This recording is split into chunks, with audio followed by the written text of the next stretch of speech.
In March 1947, Earl Louis Mountbatten and his wife Edwina arrive in New Delhi.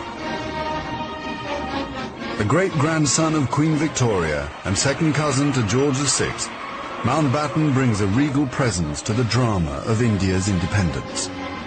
As the last viceroy, he bears responsibility for India's fate. 2nd of April, 1947. I have now completed my first week in office. I should like to be able to paint an encouraging picture of my first impressions, but feel it would be misleading if I did so.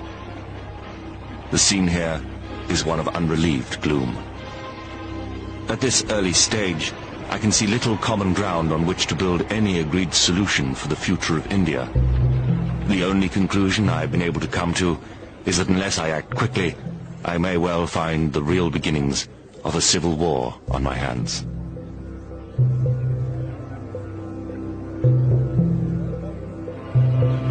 By May, attempts to create a unified India have failed.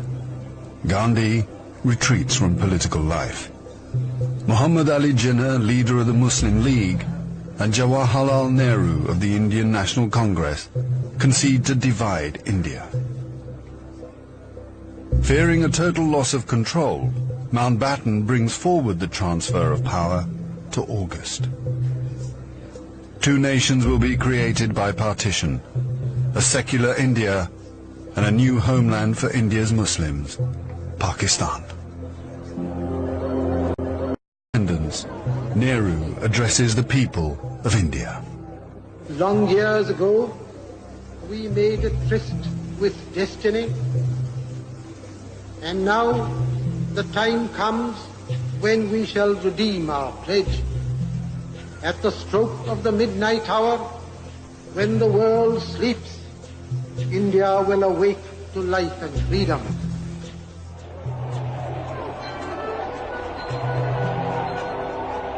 The 15th of August, 1947, the British Empire in India has come to an end. The last viceroy, Louis Mountbatten. The flag raising and the salute were done amid scenes of the most fantastic rejoicing. And as the flag broke, a brilliant rainbow appeared in the sky, which was taken by the crowd as a good omen.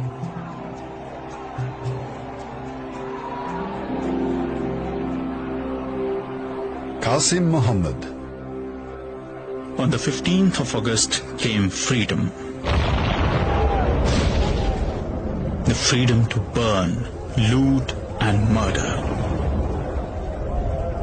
While Delhi and Karachi were celebrating, central Punjab was burning.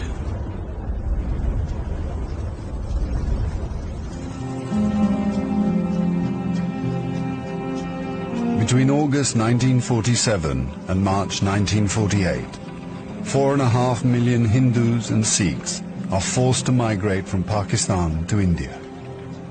6 million Muslims must move in the opposite direction. Britons and Indians witness the bloodshed.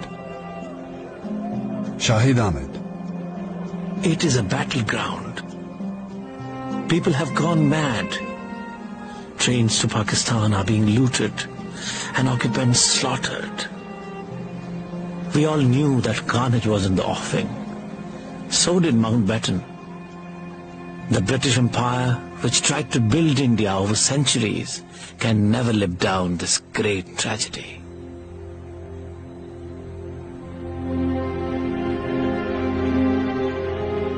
Lieutenant Colonel Hubert Boyd Hudson. The sight from the air was awe-inspiring. In this chaos, millions of refugees were struggling to get to India or Pakistan. Thousands of others were doing their best to prevent them, murdering them by the hundred. But death is nothing. There are things more terrible than death.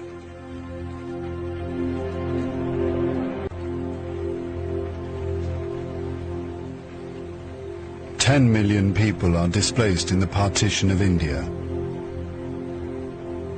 1 million are dead.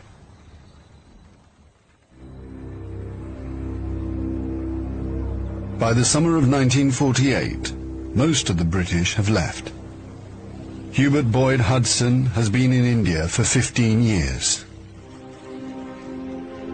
India is full of ghosts. Houses I have lived in, now inhabited by Indians, remind me of the days which will never come again. When the Viceroy drove past with a cavalry escort in red coats. I have seen the greatness of the British in India, but now it is all ended, and we are the last to leave, the few who are trying to tidy up the mess which the sudden splitting of an old empire has caused. Britain has lost its greatest imperial possession. Mahatma Gandhi once said that if India became free, the rest of the empire would follow.